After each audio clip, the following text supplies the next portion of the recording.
Good evening. I am Mr. Wholesale. Mr. Moneybags has personally hired me to fulfill his obligations to the Jimbo Trashy podcast from here on out. In return, I shall be granted a lump sum of $666.66 and will therefore be able to purchase my new body in due time. Now, ladies and gentlemen, I present to you, in HD quality, a new episode of the Jimbo Trashy podcast. Yeah. You are listening to the Global Psychosis Network.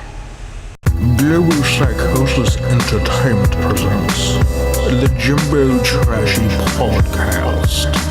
Everything is a conspiracy. Everything is a conspiracy. Everything is a conspiracy. Everything is a conspiracy. It's the Jimbo Trashy podcast, where everything is a conspiracy, even you are a conspiracy. I am your host, Jimbo Trashy. This is episode 37. Tonight my guests are the father of Jimbo Trashy, Junkyard Trashy. Welcome back to the podcast. How y'all doing? This is your first time on the podcast since we did video, but you were here on, I believe, episode 22, Yes. back during the audio era. Back in the pioneer days. We had Dumpster Diving Dave here too. Oh, but yeah. I'd like to get him back here sometime too, if possible. The golden era. And then my other guest here is the GP legend that you all know and love, Mike B. Checker. That's right. Yep. Drop down and get your eagle on. Don't forget the I don't know what Bonehead. that means. Oh, you have a sidekick, Junkyard. What's his name? Bonehead. That's Bonehead right there. He's hanging. He doesn't say much, but he's a cool guy. And just so you know, show him what you're drinking. Smirnoff. I iced him earlier. In case you guys don't know what that means. It's you give someone a Smirnoff ice and they have to drink it on the spot. Doesn't matter. I got smeared. Smeared is a good one. I like that better than iced. So Let me point out that getting you two guys in the same room at the exact same time is probably one of the most difficult tasks. It's like on par with like catching Bin Laden. it's a conspiracy. It's a conspiracy because you guys run your own schedule. You guys are both aware of this. And somehow we have all three of us in the same room at the same time. And it's just, give yourself a round of applause. Yeah. The stars have aligned. Well, it's like frick and frack. You know, you can have frick or frack, but you can't have them both together. Check this story out. A man kills his wife and then posts the pictures on Facebook. Oh, I heard about this. Really? Actually, on my ride over here, my girlfriend, because I was driving, she was talking about that. Mike, Random. would you ever kill me and put me on Facebook? I told her maybe. So, but yeah, that's as much as I know though about what you just said. So it might not be the sharpest tool in the shed there, I think. Like broadcasting something kind of like your that. murder on social network. His name's Derek Medina. So I guess I'm scrolling here through the Huffington Post. He's from South Miami. Medina, that's so familiar. And let me see if I can find the picture real quick. But he basically just like posted a statement saying like, "Rest in peace, Jennifer Alonso." That's her name. Was he the murderer? Yeah, he killed her. Oh. He killed her because I guess he would like, they probably get in arguments and, they slap each other around. Maybe she was being a little too aggressive, busting his balls for coming home late or whatever the issue was. So he killed her because he couldn't take it anymore. And here's her photo. Oh, my God. Oh my God, dude. So, I mean, these pictures have been deleted off Facebook, but someone actually, found it, snapped it, and kept it, put on their own website. Oh my, I'm like, Should It be looks like he killed her. horrified, dude. It looks like he Should be- killed her like in an elevator or something. Should be but- put on rotten.com. Or maybe the kitchen, right, where she, dude. in the kitchen where she should have been. the Facebook. Oh my God. Well, The Serving up. Facebook killer, his calling card. Wow, man, I don't know what to say. Unbelievable. how crazy is that, though? I mean, we live in an era now where everything is documented. And this guy wants to put it out there like it's I mean, it's kind of ironic because here I am, like, recording a conversation. Yeah. But nonetheless, just people like murdering their spouses and putting on Facebook, like, it's just bizarre to me. I didn't kill her. I don't know why she just backed into my knife I didn't- 27 times. It doesn't shock me, but it's just wow. Yeah, nothing know? really shocks me anymore. It's just kind of like, dude, really? Right. You couldn't just divorce her. You couldn't break up. You couldn't cheat and feel like a better man because you did. I mean, you had to kill her. You know, Talk about that's just weak manhood, right? you know, there. there's actually a law. We were talking a little before the show about the justice system, different legalities. There's a law that's called crime of passion. Oh yeah. Right. So we'll probably see. He'll probably try to use it in this case, but there's been probably numerous. I know of one specifically where a man and a woman were fighting about some kind of issue, and she cheated on him or something, and came into the house and rubbed it in his face and showed him pictures or something like that of the incident, and I'm gonna break up with you now, and this made his mind snap, and he saw red, and he blacked out, and he choked her and dragged her out into the parking lot and killed her, and then woke up with her dead with his arms around her neck and was remorseful for the death. And when the cops showed up, he still got arrested and everything, but his defense, his attorney, his defense was that he was in so much love with this woman, and what she did to him was so cruel and bad that his passion justified the killing, and he got off on he didn't get off on murder. He got like a manslaughter charge or something. But ultimately, with that being the only people that you have to convince a reasonable doubt is the 12 jurors. That's right. Yep. True that. Which is like, it seems like, is it easier to convince 12 people or one person, as in the judge, But Speaking of seeing red, I mean, I know Junkyard Trashy saw, what was it, black? I'm talking about I'm alluding to the story where you spray painted a dildo. Did you spray paint it black or was it peach? Oh no, it was kind of a multicolored. Okay, another crime of passion. It was interracial. Okay. I was lightening the. We've talked about this before in the podcast, but I'm going to talk about it with Mike Checker here. I don't think he's heard this story. I think Ben was one of the. main I've heard this third hand, so I wasn't there, but yeah, I had managed to come up at the junkyard. People toss various things. Sure. And so it really didn't surprise me to see a fucking 12-inch fucking double dong dildo in this junkyard. Yeah. And so I had to. It was such a novelty, I had to take it and then possess it myself to, slap it over your Throw it shoulder. over your shoulder. drag it along behind me. I mean, it was such a Right. novelty. Spectating. Who wouldn't? So, but it was a little multicolored and it needed to be touched up. Right. Who wants that's not authentic. It's not. Who wants multicolored rainbow penis, right? So It's got to be one or the other. Giving him a solid color, Right. So I took it upon myself Perfect to, sense. since it was such a novelty and all, I took it upon myself to hang it up in a safe, secure place Right. to paint it and make it look Okay. appropriate. Yeah.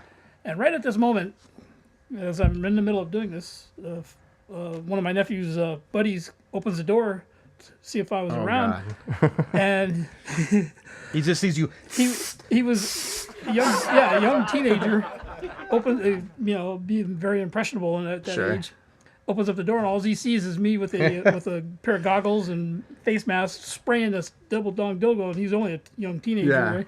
And he said he was ruined for life. I can imagine Pervert. the horror He was of traumatized. seeing. You said your nephew?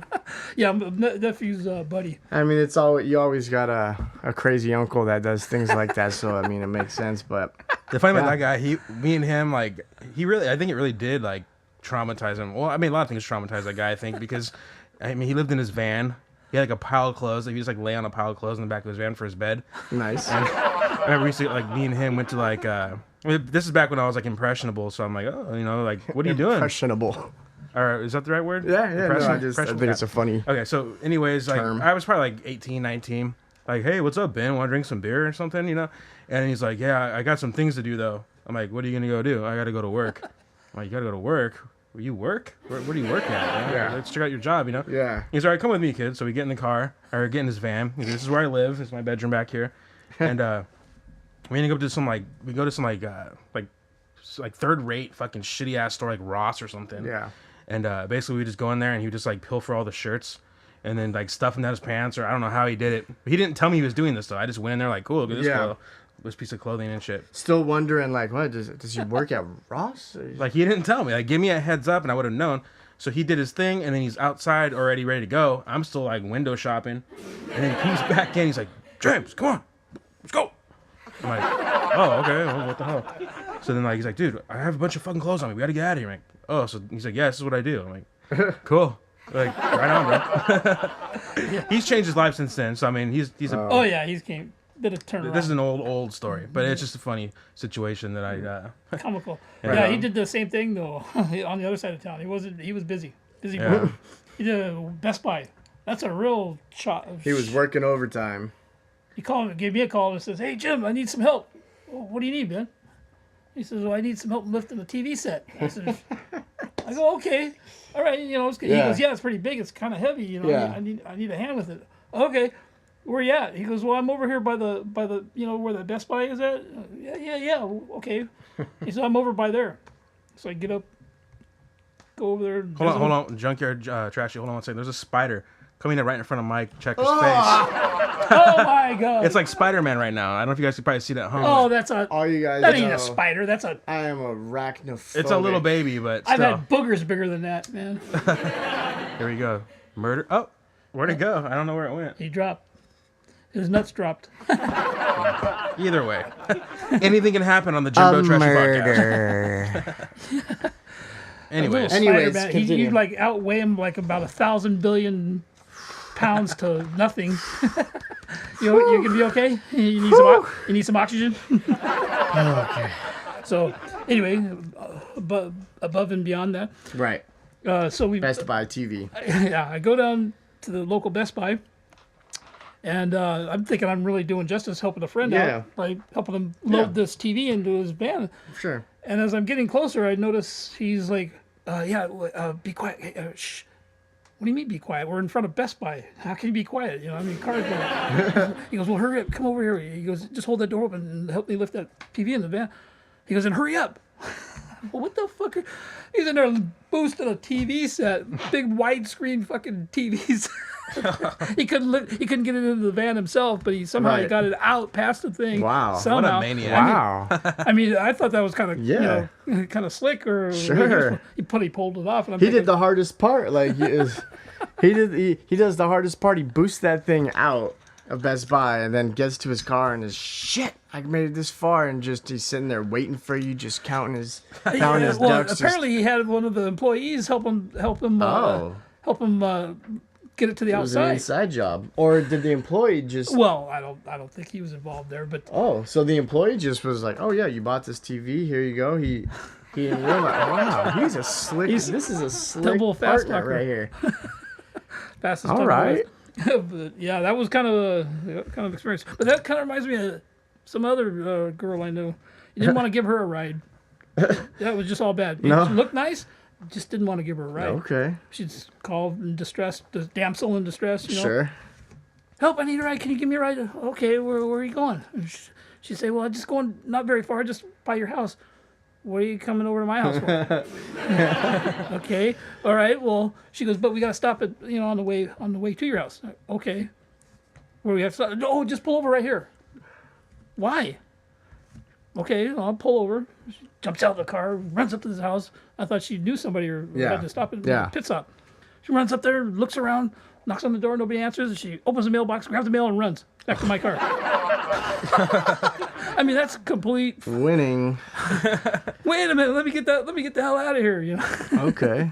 But yeah, she was not one of your likely type, Imagine this one chick that you knew, Junkyard.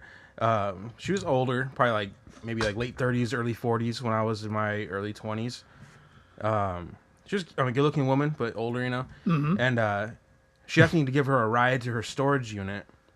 And I was pretty fucked up that night. I'd been partying all night or whatever with her and cousin Mike.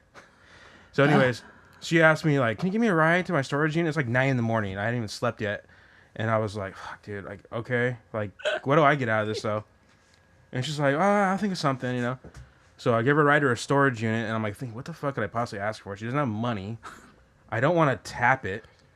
So I get to her storage unit. I'm just she's going through her shit. I'm like, can you just show me your tits or something? So she's like, you want me to show you my tits? She's like, I can't believe you're Jim's son. I think your father's seen my tits. So I'm just like, well, what does it matter if I see them? You know? Right. I mean, that makes more sense. So then. she flashes me, and I'm like, okay, thank you for the ride, or thank you for the show. Thank you for the ride so of my life. So she Hey, showed me her those tit. cheap thrills can be amazing sometimes, you know. Oh, they're good. They're good for the heart. So only thing that sucks, I was so fucked up and tired from that, I barely even remember it. If you asked me like what her tits looked like, I couldn't even tell you. So that's what I was gonna ask. Were they D's, C's? They were definitely like D's, but I don't remember like what the areolas looked like or how Big they nips, hung. eraser nips. I mean, in my head, it's probably all my imagination now because, like I said, I barely remember it. But I remember, like again, could be my imagination, like brown nipples, like probably like $quarter sized areolas. You know, Okay. At You're least, painting at a least I picture. brought them up right. Yeah. I don't even know what her name is.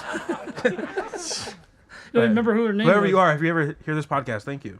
Call us. I love them cheap shots. You could do it on air for us. I'm trying to Then you'll think of really who be that might have famous. been. So I went to this place called the Standing Room. You guys heard of that? I feel like I've heard of it. I don't. What is it? Is it a club, a bar? It's a burger joint in the back of a liquor store. Oh wait, is it a place where there's no seats? You only like stand up at at a thing. You can eat outside. There's some tables outside. It's not what I'm thinking. It's not what I'm thinking. So it's, no. It's a liquor store. Standing room only. It looks Right. like some shitty liquor store, and you go inside, and you turn to your right, and there's a burger joint. Oh. But there's nowhere for you to Sounds sit. kind of like that adult store you were describing earlier, but Yeah, it's kind of like that. but It's with kind of like food instead. But okay. Yeah, they don't give you no seats. You yeah. can Can I stand get, and can I get the hot dog? Anyway, so they no have sauce. a bunch of burgers and shit. So, anyways, like we ended up ordering some food, and then the whole thing that sucks about it, you can eat outside, but you can't drink outside. It says no alcohol permitted in this perimeter. So what you got to do? Eat and then run inside to take your drink and then run back out. You can look at the liquor store alcohol, Yeah, but you can't and drink it. dream So I'm like, you know about what, fuck this. I'm gonna get around this. So I got an Arizona iced tea, got some little like airplane sized vodkas, knocked it in there. Sure. And then what? I'm not doing anything Right. wrong, officer. Right. So, anyways, the food was like whatever. I probably won't ever go back there. Is this a willingly. Yelp review of standing room only? This is a Yelp review. Okay. Or Official trashy wait, Yelp review. Yeah. Let's not call it Yelp. What should we call it? Called a help. I don't know. I don't know what we call it. We got We'll figure it out. We'll Yeah. figure How that was the out. It'll food? be another. How was the food? expensive, but I guess expensive but worth it if you liked it. I Was it ordered just burgers? I ordered a burger. I couldn't find my bottom bun. I was like convinced. Then- I was like, I don't have a bottom bun on my burger. What- And the people I'm with like, no, it's down there. All right. Don't you not even eat the bun anyways? I ate it on this occasion because It's called a wish sandwich. I was told because you have to try the whole thing, dude. You can't short step it, dude. So, Okay. anyways, there's the top bun, then there's the fried egg, then there was the meat, like the meat, you know. Then there was another like not even like burger meat, like I guess you call it like pulled pork or something. Not pork, but like I don't know what the kind of meat Was it Carl's Jr.? Not Carl's I know Jr. it was not Carl's It Jr. was like just fucking like carne asada meat, but not carne asada, but kind of like that. Carnitas. Okay.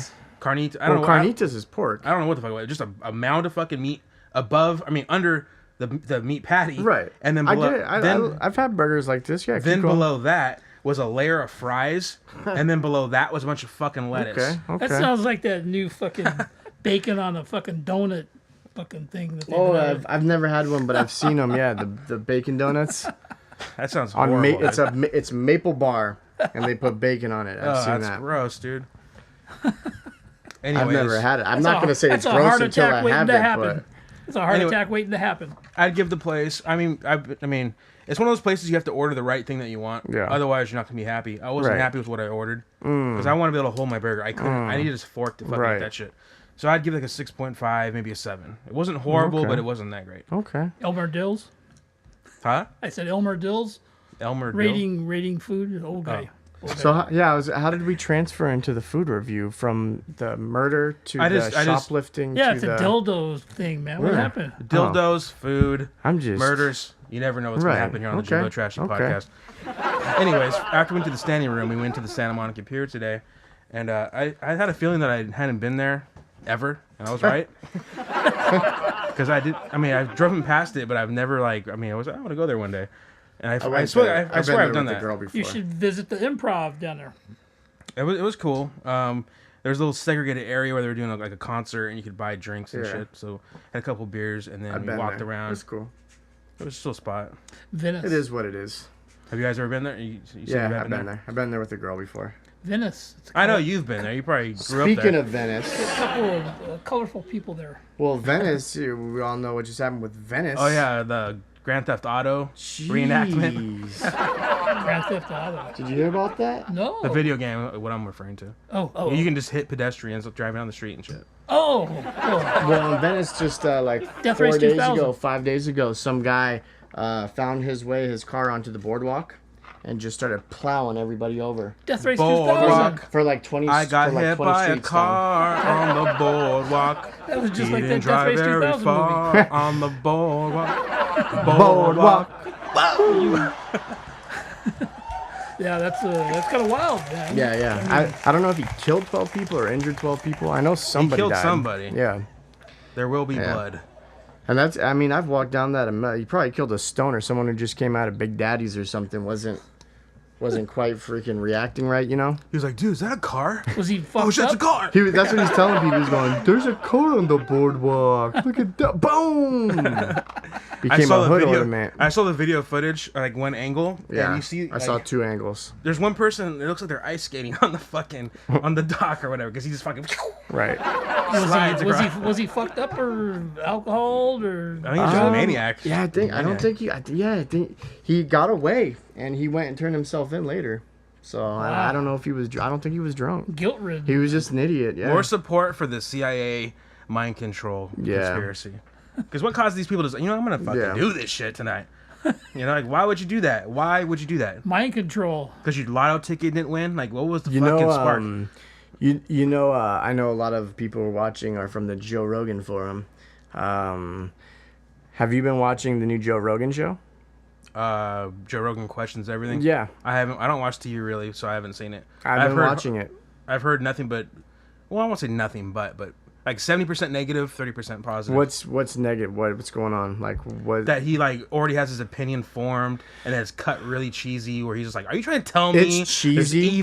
There's evil chemtrails in the Wow. air?" You've never seen it, and you just like completely like nailed it right there. Like I mean, I've read stuff on Here's it. the I thing. haven't watched it. Here's the thing: is he has his opinion obviously on what's going on, but throughout the show he's like saying like, I want you to sway, tell me. So he goes through and some people tell him some legit stuff, right? And he starts going, okay, see, that sounds logical. That okay, now I want to hear some more stuff about it. And then he just runs into a nut job who you just can't take seriously and is just saying the dumbest crap. And then he goes and he has like debunking professionals and debunking like Why are they having these like homeless dudes saying there's people coming after me? Like, why do you have some legitimate? it's people? actually legitimate people. I mean, Well, you're saying they're nut jobs, though. How can they be legitimate and nut jobs? well, when I say that, they're not homeless, but there's legitimate nut job like scientist people who are like people believe in, like you know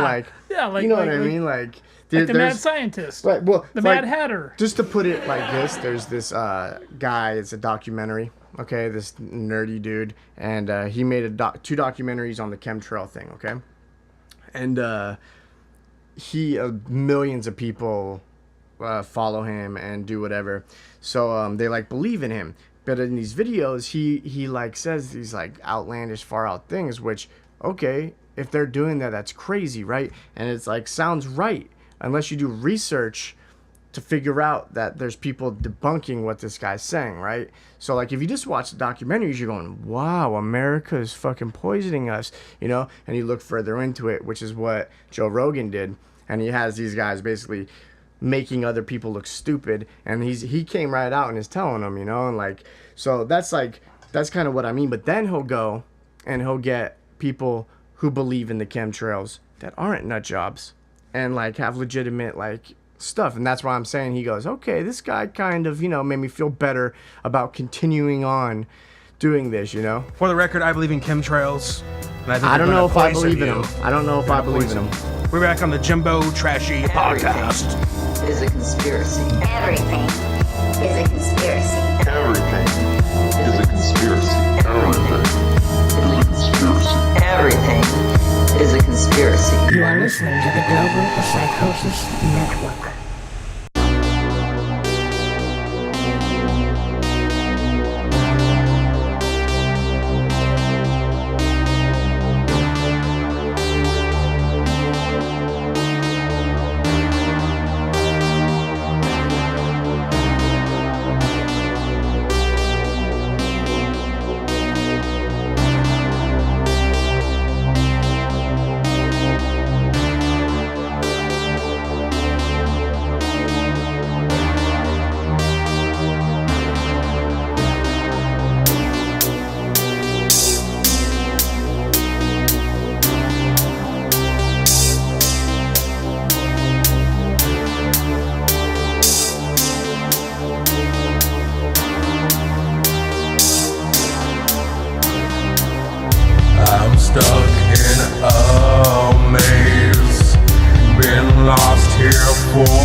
You are listening to the Global Psychosis Network.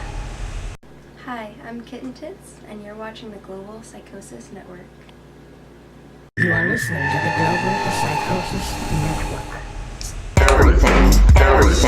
Everything is a conspiracy. The Jimbo Trashy Podcast. The Jimbo Trashy Podcast. The Jimbo Trashy Podcast. The Jimbo Trashy Podcast. The Jimbo Trashy Podcast. The Jimbo Trashy Podcast. The Jimbo Trashy Podcast. The Jimbo Trashy Podcast.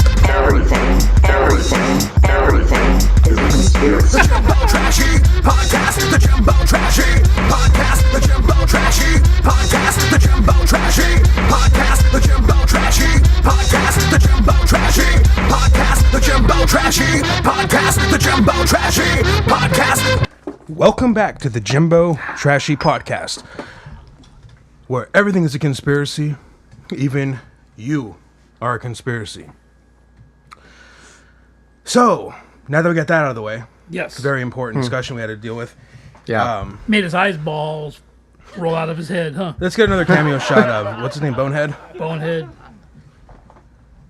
If you Bonerific. if you see the rest of them, we'd like to have them return home. So, we're talking during the commercial break about how I had backup back in the day. So I had various situations growing up where, for whatever reason, people wanted to fuck with your host, Jimbo Trashy. Hey. And I just couldn't figure out why. I remember one time I was playing with my toys in the sand at a park, and some kid came up and kicked sand in my face, like numerous times over a period of weeks, you know. And one time, I probably been complaining about it. I don't remember exactly what I said, but, you know, I asked Junkyard Trashy, what do I do? He said, next time he does that, you pop him in the face. So here came that night again, or that day or whatever, and I'm playing with my, you know, G.I. Joes or action figures or whatever it was at the time. And here comes that kid, and he kicks sand in my face. So I look over at Junkyard Trashy, and he's doing... Fist meets So face. When I saw you kicking dirt in my eyes. So I get up, and he's standing like, what, you know? And I just remember doing 3 quick jabs. I don't know who taught me this. I never trained with Mike Tyson or anybody, but taking 3 quick jabs. And I don't Was it the good old 1-2-1 or was it, was all Mike Tyson's- 1-1-1? It was all 1-1-1. No, it was Mike Tyson's punch out. I pressed the A button 3 times. Okay. Basically. Gave him the left 3 quick jabs, and then he started crying. And his friends, oh, He dude, hit the you're cool. ground. He hit the Isn't ground. that how it always Yeah. works? Yeah, you know it better than I would. I was only like what 7 or 8 or something. I think you were even younger. You're probably like 5 or 5. 6. Okay, so yeah, I was a youngster. But I mean, this carried on throughout elementary school, one bully after another. And one of the biggest bullies that I went to school with, his name was Vinny Franco. And this kid, it was basically there was like 4 top dogs there at Ansel Elementary. I told you it was gonna come up. At Ansel Elementary School. Basically, there was Hawksoon Gracie, who was part of the Gracie family, training Gracie Jiu-Jitsu, my friend. Yep, he was like the most colorful Gracie. He was the top dog. You don't Yeah. fuck with him. But then below him was like, I would say Vinny Franco, just because he was like Hawksoon's best friend. Oh, okay. Then below him was like Troy Hooker. And Troy Hooker. the funny thing about Troy Hooker is like when we went into high school, he was a little pudgy fucker. Wait, are you telling me Troy Hooker was like a tough guy? He was a tough guy. And what it was, because when we went to high school, They called them wise guys. Troy Hooker was like a little. When we went to high school, he was a little pudgy fucker. They were everything. He looked. Wise guys. He was the exact same thing from 5th grade as a senior in high school. But back in 5th grade, he was a big fucking kid. You know, the kid probably weighed 160 pounds. He's probably 5'3". I mean, he was a big like 5th grader. You know, 4th grader. Anyway, so those were like the top dogs. Then there was me, who was, I would say I was underneath them. The good fellas. Not that I was a tough guy. But I was a class clown, so I got a lot of attention. Like, oh, who's this guy? You know? Yeah. And I had been known to like, okay, that guy fucked up that kid. That Yeah. kid fucked up that kid. Right. So me and Troy Hooker never really had any beef. Like, he was too it's like wrestling, dude. He was in a feud with Tamer, so he couldn't. Troy Hooker was too busy with Tamer to fuck with me. Yeah. So who was next in line? Vinny Franco. Well, Vinny Franco didn't like the fact that me and Hawkson Gracie. Were you guys all in the same grade? We're all in the same grade. Okay. So Hawkson Gracie and me were cool. So that means I have no beef with him. Well, Vinny Franco didn't like that because that's my best friend. Why the fuck you fucking? So me and Vinny Franco had beef from like Okay. day one. So he would basically. He's a good fella. He wanted a piece of your action. Yeah, I was taking his like, what do they call it? Like the underboss? I was like trying to battle for the underboss or something. So they parked where they wanted to park. They did what they wanted in the summer. So, anyways, Vinny didn't like the fact that I was cool with Hawksoon. Well, he would like try and bust my balls all the time. He even threatened to like, dude, I'm gonna stab you, dude. You keep talking to Hawksoon. Like he was like, it was like a little 4th, 5th grade. Like right? a girlfriend, boyfriend thing. Stop talking to my man. Like, I mean, that's what it was basically. It was just like, don't fucking talk to him, dude. It's my friend. It's my friend, dude. So I would come home like, you know, crying like, oh, these kids are making fun of me. Like in my, junkyard trash. Like, well, don't be a little bitch, you know, like fucking handle it, you know. So I'm like, well, what am I gonna do? Like, I can't beat him up because if I do, I'm gonna get in trouble. And, like, and you didn't have any older brothers, right? I didn't have an older brother. I was the oldest. Okay. So we basically made this plan because like this had been going on for months, and he was like punking me on a regular basis. Not that I couldn't kick his ass or didn't feel like I could kick his ass, but I felt like if I did, I was gonna get in trouble. You were gonna get retaliated from the teacher. Yeah. You would fight back, and that's when you would get booked up because you got caught a few times by the teacher and sent down. Yeah. I had fought other kids that were bullies, and I had gotten in trouble. You were afraid of the adult authority. Yeah. Which most of us, all of us. Of course, I told him to undermine that. So we make this whole plan where basically we're like, okay, I'm going to beat him up after school. So wait, who? Oh, we made this plan? Me, Junkyard Trashy, and then Cousin Mike and Cousin Barry. Do you remember this? Yeah, very well. Right. Very well. Cousin Mike and Cousin Barry, they're like, we're all 7 years apart. Okay. So Cousin Barry's 7 years older than me. Cousin Mike's 7 years older than him, and then 7 years older than Mike is Junkyard Trashy. Wow, that's lucky. That's 777 right there. All the cousins are like, oh, Jimbo Trashy's gonna get in a fight. I want to see this. So they all pile in the van. I didn't know this was gonna happen. But they all pop up in the van, and we had a plan. Like, okay, at the end of this school day, you're gonna go over there and you're gonna fucking give that kid the 1-2. But you're forgetting the very important point, because every day when you would walk out, you were complaining, or you were distraught over the fact that he would clip you, give you old, stand behind you, flat tire and clip you. Yeah. I say, okay, he does that every day too. Well, way to handle that is wait till he does it. Same thing, same routine. He does it, okay, turn around, and this time you're going to fucking land your 4 knuckles right into his face. So as hard as you can. So this was happening, reoccurring every day, and Papa was giving you the advice. So the day came that you were going to do this, right? Did, like, the day before at school, did you tell him, like, tomorrow after school, meet at the flagpole? No, I didn't tell him nothing. He had no warning? I told him, keep your mouth shut. This was like on a Friday, right? Okay. Surprise is the biggest element. The whole week this is going on. So this is like Friday, right? Yeah. We had an assembly on a Friday. Yeah. So of course I don't know what it was. I was always a class clown. I always had to fucking get attention and like do something stupid. Yeah. Have a whoopee cushion, make a noise, make a fart sound, and the class would laugh and shit. And I got off on the laughter of the classroom. Mm-hmm. And then over in the corner would be Vinny Franco. Like, you're such a fag. Such a fag. And like he would just hate, and it pissed me off. Yeah. So this whole week, and then we would be walking home from school, and he would say something or do something. So, and I would always ignore him because I'm like, dude, he's Hawksoon's friend. I don't want to get in trouble because I've already been in 3 fights. I just didn't want to start shit. But then it was just boiling in my brain, just like I gotta fucking kick this kid's ass. So, anyways, we scheduled this thing where basically what I was concerned with, can I have a getaway car? That's what it boiled down to. So he's like, yeah, we'll pull the van up. You fucking knock his lights out, and you jump in the car. Because I thought as soon as I hit him, I'm gonna jail, kid jail, the principal's office, Mm-hmm. So that day, I know the car. I see the van like parked out there, like because they were there like 20 minutes early before I even got out of school. I'm like, cool, I'm set, dude. It's right by the teacher's gate. We're good. So we're walking out, and keep in mind we had this assembly. So he's like, "You're such a fag, dude. You're such a fag." Because I was trying to be funny. It was already building up that day. So like we're the bell rings, and we're walking out. We're doing the same exit as we always do, and Vinny's like saying the same shit. Like, why are you such a fag, dude? You gotta be so funny, dude. Hey, you're such a clown. I'm just like, I forgot exactly what I said to him, but I think I'm just like, Vinny, you just want to fight right now? You just want to fight right now? He's like, he looks at me like, what?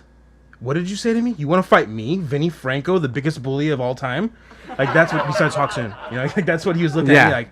So I dropped my backpack, and then he's like, this kid wants to fight me, like looking back around at the other kids. The other kids are just like, I don't know. I'm going home. I don't know what's going on here. But he's looking at the other kids like, this kid wants to fight me, Vinny Franco, the biggest kid on the block. So he drops his backpack, and he's standing there, and he's like waiting for me to like do something. So then As soon as he's like, "You're such a fucking," I just fucking, and he fucking falls on the ground. And then I remember he falls on the ground, and then he's like, "I'm gonna tell Mrs. Pye." And I'm like, "Oh shit, I'm in trouble now." So I fucking book it. Right, I fucking grab my backpack, book it, and then all of a sudden my cousin Barry or Mike or something open the fucking van door. I fucking like tuck and roll and dive into the fucking van. We fucking peel out and take off, and all my cousins are like high-fiving me and shit. Yeah. Like, yeah, mission accomplished, you know. And then we had another cousin that, I mean, she ended up moving away, but at the time she was getting out of school too. We're like, oh shit, we forgot to pick up Jessica. She had like busted you and like go get her. And anyways, we come back, and then I know probably like an hour later, all of a sudden we have a knock at the door. So we hear, you know, and then grandmother Skippy opens the door, and this lady is like, I believe that your son or grandson hit my son, and he's gonna need dental work, and just like giving all this bullshit. Yeah. And then like I'm like right behind her, like, just close the door, grandma. Just close the door. I don't know her. Just close the door. And where was I at this time? You were passed out, asleep. Yeah, after I picked you For up various reasons. Yeah. Yeah. You know, I went to sleep, and you know, fucking being woke up later on after this. Yeah. So she takes off, and then about 15 minutes goes by, and then the dad shows up, and the dad's like this, you know, top heavy, now it's serious business. Top heavy, fucking like, no one ever hits my son. I told him to be a bully, and he's gonna be a bully. You know.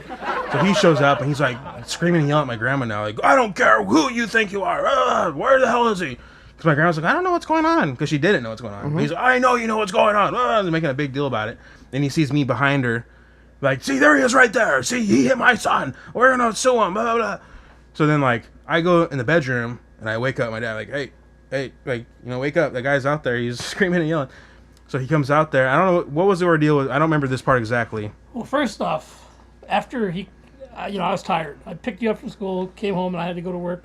So I was tired. I came home, fell asleep. Well, first the mother comes up there, and grandma comes up and says, hey, Jim, there's some lady at the door. I'll tell her to go fuck herself. You know, I don't know. I don't know what she wants. Goes away. Then the father fucking comes over. Now it's serious. And he wants to start screaming and yelling, fucking hollering and hooting. Right. And then when James came back into the room, waking me up, Dad, that guy's here, his father's here, you know. Yeah. So I go to the door and say, yeah, what's your problem? And this guy wants to start screaming and fucking yelling. First off, I got woke up. Yeah, right. Now you're, whoa, snap. And then he's going to sit there and scream and yell at the top of his lung at me in the porch. Yeah. And then I started saying, you know what? You want to scream and yell? I can fucking scream louder than fucking you can. You want to get the fuck... And I back these people. He says, your son hit my son. And I go, big deal. It's a fucking bloody nose. Yeah. Jesus Christ. He's going to have 20 of them in the fucking time he's 10, you know? Especially the way he's acting. God, as a little jerk. I go, you want to fucking scream and yell? You go fucking yell somewhere else down the street, because I can scream louder than you motherfucker. Take you and your pussy ass son out and get the fuck out of here. I backed these people all the way down the fucking street. Yeah, that's right. Yeah. Backed into the car. Here's another funny part. You had a buddy named Johnny Homestead. Oh, yeah. Who's a loose cannon. Like, he's like the Brian Pillman. Brian Pillman. This guy will just like, hey, Johnny, fuck this guy up. And he's, what? If I can just like snap. So he sees this altercation going on. He just happened to pull up. It's like, you know, hey, what's going on, Jim? What's going on? Hang out, you know. He pulls up while this ordeal is going on. He sees the situation. And he like jumps out of the car. And he's like ready to back up. And like, I don't know if he had pulled a bat or something, but he was like ready to like fuck shit up. And now he sees another guy just pull up out of nowhere, get out of a car, like swinging a bat or something, or like either way, he comes out in a wife beater. He walks around everywhere with a wife beater on, like pumped, ready to go. Right. So this guy's just like, okay, never mind. Didn't you run into that kid later? Oh yeah. Later on in life. Yeah. Here's the funny thing about that situation. Well, he ended up like after 5th grade, he like basically disappeared. So basically, after that though, is that when you found yourself? Like you're self-defense, like, okay, now I'm gonna stand up for myself, fucking. Well, I always stood up for myself. Just in this one situation, I'd already had like 2 strikes on me. He was threatened to being kicked out of school. Yeah, they said 5th grade. If you get one more fight, you're getting expelled. Okay. So I mean, after this happened, I was I never wanted to start problems. I just always wanted to solve them. Yeah. You know, finish them. Yeah. So, after this happened, this kid basically disappeared. He went to a different school district because he wasn't cool anymore. Like, oh, I heard you got your ass kicked. You know? He wasn't the cool guy anymore. Because people saw me punch him. Yes. Saw him crying. You know? So that totally hurt his ego. But here's the funny thing. This is like a true story. Fucking, I mean, this happened like in 1992. Like, you know, so goddamn ancient, you know. Well, here we are, like 2005 or some. I think it was 2005, and we're having a Super Bowl party at my parents' place, and for whatever reason, we're just like reminiscing. Me and A-Rod, Adam, and a few other people. I'm like, explaining the story about what happened, and we're just laughing. Like, remember back in Anza school, blah blah blah. I'm just like going off about it. And then we're like cracking up hysterically, like wiping the tears out. Like, oh my god, you fucking hit him! And you guys got in the van, and we're just like talking about this. And we look over, and Vinny Franco is in my backyard. Yeah. I'm like, what the fuck? Out of all the places in the world, because I don't know him. I was never friends with him. I had no idea who the fuck he was. Were you having a party? You said we're having a Super Bowl party. Oh. He got invited to my Super Bowl or my parents' Super Bowl party. How long ago was this? Like 2005. His parents got invited through the family type thing. Yeah, so he got invited through like Kira or somebody. So that's like right about when I probably met you. Maybe you're probably even there. Okay. But I mean, this is when I barely knew you, so like, yeah. I mean, maybe you weren't there yet or something. But I'm talking about this, and then all of a sudden we're like, I swear to God, we're laughing hysterically, like wiping the tears. Like, I just happened to turn around, like, oh, I'm gonna go grab a beer. And I see him standing right there, and the whole time he was like eavesdropping. And, like, this is what makes me think that this is a sitcom when we fucking talk about life. Yeah, you know, because I'm like, I kicked his ass, dude. I never saw him again. And I turn around, and I swear to God, he's standing right there, and he's just like looking at his beer, like with like a sad face. He had a really hot girlfriend. I'll give him that, dude. Vinny Franco, if you're listening, he had a really hot girlfriend. It's probably your wife now. I give you that, but it was a funny situation. You got to admit. And it was just like, what was the chances of that happening? And I guess what it turned out to be is that my mom's friend was like through friends or something, friends with his family. Yeah. So they said, oh, we have a big Super Bowl party. You should come down here. Yeah. You know? So he came down here, not knowing it was my place, right, or I was staying here, but it was just like, there's a big Super Bowl party. Come down here. So he showed up, and then just happened to see me. And at that exact moment, like I said, you know, struck by lightning. I'm laughing about that situation with somebody, and I don't even know how it came up. How did it develop later after that? Well, after I saw him, did you ever go up to him and say, "Hey, what's up, man?" I went up to him because I felt bad because I was like, dude, I was just joking about you, and I could tell he heard it. But I really felt good laying that fucking knuckle into your face. I was being a drunken loudmouth, so I know he heard it. Yeah. You know, because he was like seriously like 20 feet away. Right. And I turned around and like, oh shit. Anyways, I went up to him like, hey, dude, how's it going, dude? And I shook his hand, and he was totally cool and civil. And, I mean, if we saw him today, if I saw him at a bar, he'd probably be like, hey, what's going on, dude? Like, I mean, no harm, no foul. That was, like, fucking over 20 years ago now. By the way, I still had fun landing those knuckles in your face. Hey, dude, you're a cool guy. I love sucking in the face that one time. That's funny, man. But, you know what? I think it was a valuable lesson learned, you know? Yeah.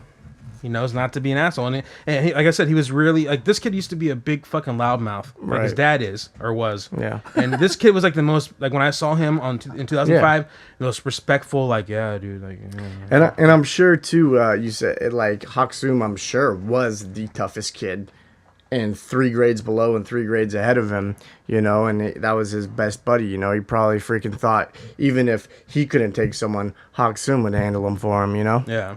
You know, I was cool, Hawkson. Right, that was the only problem. Right. Me and Hawkson used to go play Ninja Gaiden together after school, you know. So I mean, I was always cool with. I mean, it's funny how you like describe that whole grade, and you're talking about these people. Oh, this guy's the toughest. He was probably number 2, you know. Like just to like even backtrack even a little bit more, because I was asking you, was that the day you found yourself, you know? And I remember when I was a younger kid, I was visiting my family in San Diego, and me and my brother were about 5 years apart. And we have cousins who are brothers too, and the older one's about a year younger than my brother, maybe, or something like that. And then my cousin is like a year younger than me, right? So we're there, we're at the house. I remember we were like in sleeping bags, and we were going down the stairs, like, you know, like in the sleeping bags and going down them and having fun and getting ruckus. And I remember my younger cousin, Chad, he got... Something happened. He got hurt or something, or he was telling on us. He was being a brat and annoying, and we were having fun. And I remember my brother and my cousin pulling me to the side, the older one, and going, you know what, dude? The next time he says something, or next time he talks about he's going to tell, just lay one into him. And I was like, what? You know, they're like, just punch right in the gut, right in the stomach, just punch him, right? So we're doing our thing again, and I remember he's like, I thought I told you guys, stop it. I forget what it was, if we were like landing in his room or something like that, right? And I just walked right up to him and just laid the biggest uppercut and the cleanest uppercut ever. And I was probably a whole of 6, 7 In his years. gut? Yeah, Like a 6 or sonic 7 boom years hitting his old. gut? I was like 6 or 7 years old, and he would be a year younger than me.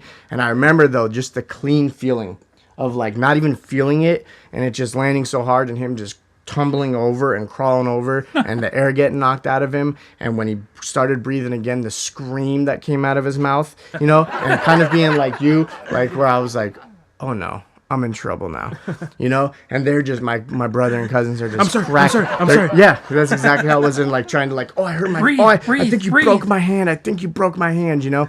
So anyways, like that was the moment where I knew though, I was like, wow, the power of the punch, right?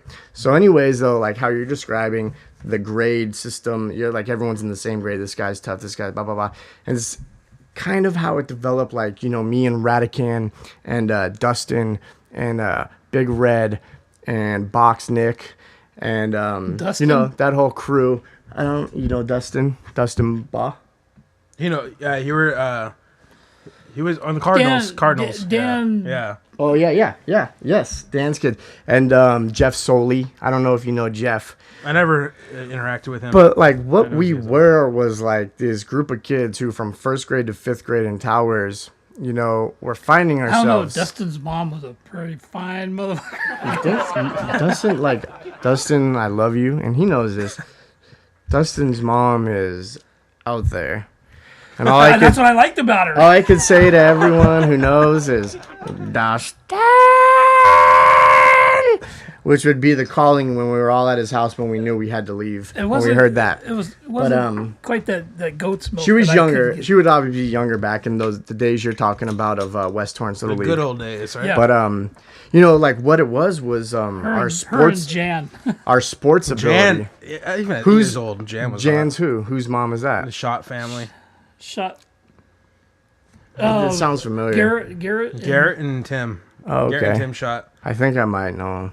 Sounds familiar. Their mom was fucking fine, dude. Still is. I was 8 years old and thinking this shit. So, I mean, you know, if an 8-year-old's like, damn. Well, you know who the finest mom of all time was? MILF. Is Robbie, my boy Robbie Jeffries. Remember, we had a segment on this show about his mom. Do you remember? I got to see a picture. The porn star. My friend's mom was a porn star. Oh, I remember remember the story. We brought the porno up and everything. Oh, I got to see on the show. Anyways, show me later. Anyways, I got some hand lotion. So, but like what you're talking about is interesting because that's how we developed our crew. Was through that same thing where we were all like we found each other and we would play sports and be like, oh, that guy's amazing. Oh, he's amazing. And what it became was we would like have teams and from football to basketball to soccer to baseball, anything, and we would be overmatched. And we would have like 6 of us, 7 of us versus 15 of the other kids who would play. And we would destroy them at all times, right? And like the same thing went though for our toughness. Like we all thought we could beat each other up, but like we're all like on the same level where we didn't really like, we would like do these little tests of strength and stuff like that to be like, okay, you're even, me and you are on the same level. And that's how we got like our little crew going.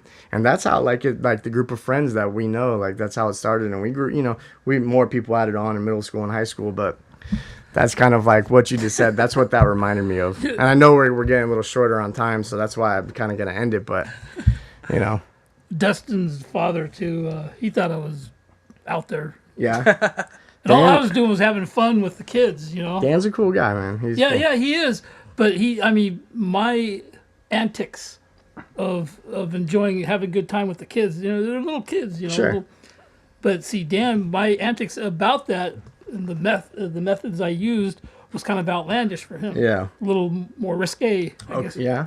And I can see that, yeah. And you know, but see, it was all in good fun with playing with the little kids, you know. And so he'd look at me and just like kind of say, "Oh boy, he didn't even want to make me a coach on the team." Yeah. Because he thought I might have influenced the kids. Yeah. Well, shit, I was all about having fun, you know. Sure. Smoking pot on third base, like, what's going on, man? Hit this shit. Stop and make out like the Bad News Bears, you know.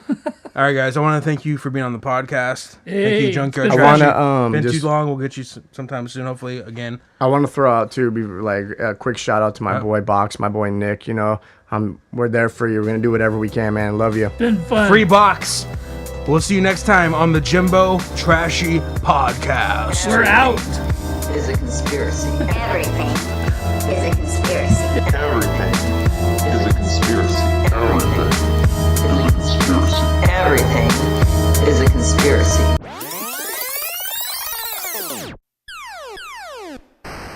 People have a need to be connected to home, to something that was a part of their foundation that you never get away from, no matter where you go. Home. The influence of home is so powerful and important, and we all enjoy sometimes going back home. Sometimes I wanna go home. Most of the time I just wanna, most of the time I wanna go, where the people know your name and it's still the same as it used to be. The usury and misery I used to see and left behind, right there awaiting the return of the guy that never stays away. When will he ever learn? I bet you all will see. There you go again, doubting me. I wonder why I scream at the top of my VOIC. ELIVE is fucking till I'm struck with death and blessed with the right to never take another breath. I'm throwing out the rules and knocking out the ref. I bring the wreath to your services. I'm eating up your nervousness for dinner, coming to the surface out your system. Crown myself the winner. It's a victory. I'm more than 3 times suffice of what your friends would label nice. I hate to say, I wanna dig myself a hole and forever go away. Wanna go away. Sometimes I just wanna. Sometimes I wanna go home. I want to go home. Sometimes I just wanna go home. Just wanna go. I just wanna go home. And it's a shame, I don't think they want me back. If I was in your shoes, I wouldn't put me on a track in the middle of your wax CD. The extra EB, scaring rappers shook. It's easy, believe me. Look, can't see me, don't try. Why would I just lie? I can't blowing out your amp. The mic grip like a clamp. I cramp your style and know to stamp your forehead. You're better off more dead. I'm blowing up like a warhead that Bush couldn't find in your mind. And I don't take the time to vote, but I'ma be the light that's shining. I'ma see your hope and meet it halfway. I don't really care what it is the rest say. It's paydays from now on with me in the driver's seat. It lasts a lifelong. Why can't I just go home? Leave everyone behind. I wanna leave the world alone. I wanna leave the world alone. Sometimes, sometimes more than just sometimes I wanna go home. Most of the time, most of the time I wanna go back home. I wanna. Doesn't matter what's happened at home sometimes, because it's just something about home that draws us there. Yeah, we could have been we could have been a laughing stock at home. Yes, things could have happened to us at home. Go home. Sometimes I just wanna go home. And I've shown in my past that I pack my shit and leave. I do it very fast. A mass amount of skill. I move that ass back home. If it's okay with Bill, and still I keep on trucking. Not giving a goddamn shit or even motherfucking right on. If you're out, look at me as dim. I'm here to turn the light on. I put my name up and cry long, so it'll last long on your front lawn with bleach. I write a song so you can understand the speech that I'm speaking. It's like a tweaker that is tweaking, or an acid triple peaking. When I'm talking like I'm leaking on your grave, have you looking like a candy raver X'd out at a rave. I'm a slave to the kick and snare. If you've got a little time to spend, I've got something I like to share. I wanna move back home as soon as possible, and I don't care what you think. I hit you with the kitchen sink and split. Cause I don't wanna live like this no more. I swear it makes me sick as shit. And I don't know if it's a remedy. It has to be a reason that I'm never leaving easily or passively. Easily or passively. Wanna go home sometimes. I mean more than just sometimes. I wanna go back home. I wanna go, I wanna go, wanna go, I wanna go home. You don't always know what the folk back home thinking about you, saying about you, believing about you. Pick up my ball, can I use the phone so I can call home? I wanna go, you know I wanna go back home. You know it's good for me to be back home. Back home. Back home is a place where you remember when you had a drug problem.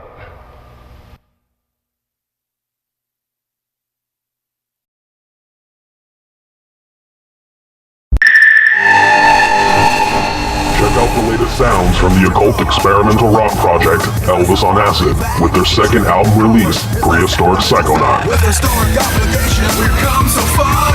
We're cutting away the spiritual line. Take consolation, they don't care who you are. You're damning us to hell, it's written in the stars. Follow Elvis on Acid on Twitter @Elvis on Acid. Go to youtube.com/Elvis on Acid to hear the latest. Global Psychosis Entertainment, Dark Jam Records, and Elvis on Acid are not responsible for any violent revolutions, drug overdoses, or attempted suicides that may occur after listening. Loyalty to the royalty. The fallen angels sanctified by the kings. This ad has been brought to you by Global Psychosis Entertainment and Dark Jam Records. Copyright 2013.